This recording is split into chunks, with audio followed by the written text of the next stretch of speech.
change. Sure you never know. Won't you please let me back in your heart? In addition to revisiting the interviews with Michael Jackson that were contained in the ABC special, we've also asked members of the Jackson family to comment on the information that the special chose to include. While the Jacksons are a very supportive family, not all of what they have to say is in complete agreement with Michael. And many of the comments you'll hear have never been revealed publicly until now. We tried to get above all of this to way of being united together. We don't like what some of the things are being said out there, but when you're number one out there all over the world, you get those kind of pot shots at you at all times. You've been so successful and you've amassed so much wealth, you never need to work again. And yet you don't seem to be able to enjoy it. It seems that you're restricted somehow. I enjoy it through my children. I enjoy But I'm it. talking about you. You just don't seem to enjoy it. Enjoy what? Enjoy your success, enjoy your wealth. It's hard to, I can enjoy it behind my gates, but I can't go out and enjoy it because it becomes work all over again. Working has been Michael's life from the time he was 5 years old. Oh, darling, I was glad to let you go. And as we've already seen, missing out on his childhood continues to affect him to this very day.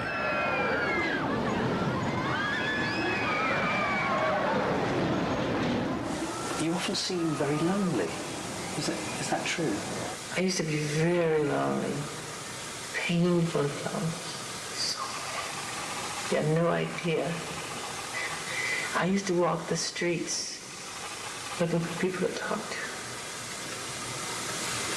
I hear Michael saying that he was lonely, but back in those days, Michael had his brothers. He had all his brothers to play with. Yeah, all of us.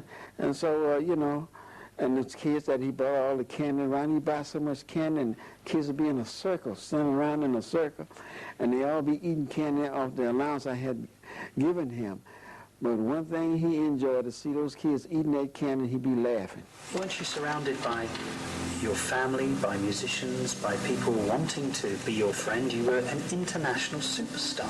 How can you say you had no friends? Because those people spoke to me on a language on another level that was musical, that was entertainment, but to get away from that, to separate oneself from that, and to try to discover the fun things about life. When do you feel lonely? When do I feel lonely?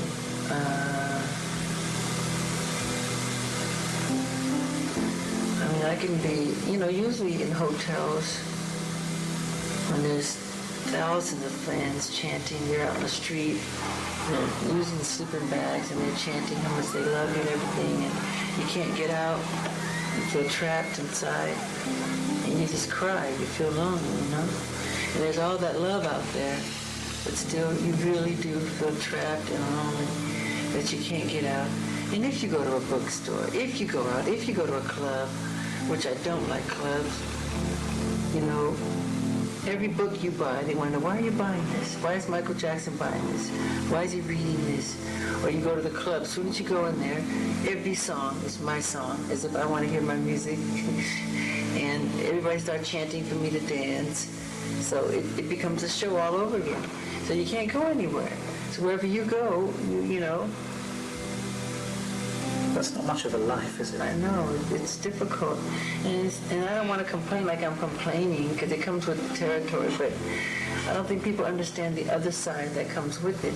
So they're so quick to call you strange and weird, but it's almost as if you're forced to be different, because it's not normal life, you know?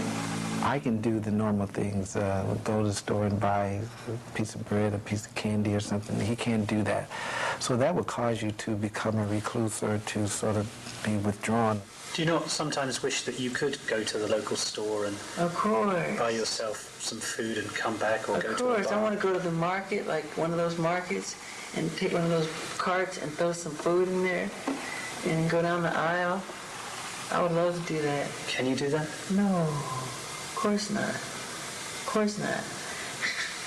I tried, and the whole place stops, you know, and everybody's chanting and getting your autograph, and it's hard. It doesn't work. That's why I love putting on disguises. One of the disguises Michael would wear in public was from his music video, Ghost, a makeup process that took several hours and would turn him into a completely unrecognizable and very large white man. I'll sit on a bench at Disneyland, a fat suit. I just sit there and I learn, I love it. I learned so much. Watching people, studying people's characters. And that's what I like. I like going inside. And that's the same thing with performance. You can tell right away when an artist, because you can read it on her face when she's dancing. She's counting 1 and 2 and 3 and 4 and 5 and 6. And you can see it. But when that's the wrong concept for dance. Dancing is about feeling, not about thinking. So when they count, they're thinking. To feel, become the bass, become the drums, become the guitar, the strings. You just become a oneness, you know?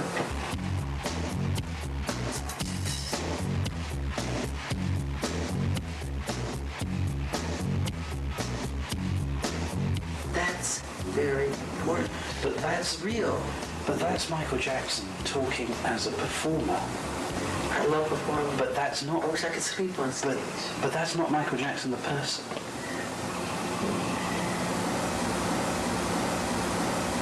One of the most compelling and revealing lines of questioning that Martin Bashir pursued had to do with the strict discipline that Michael and his brothers endured at the hands of their father. Unfortunately, this is footage that Mr. Bashir and his producers have not allowed us to show you.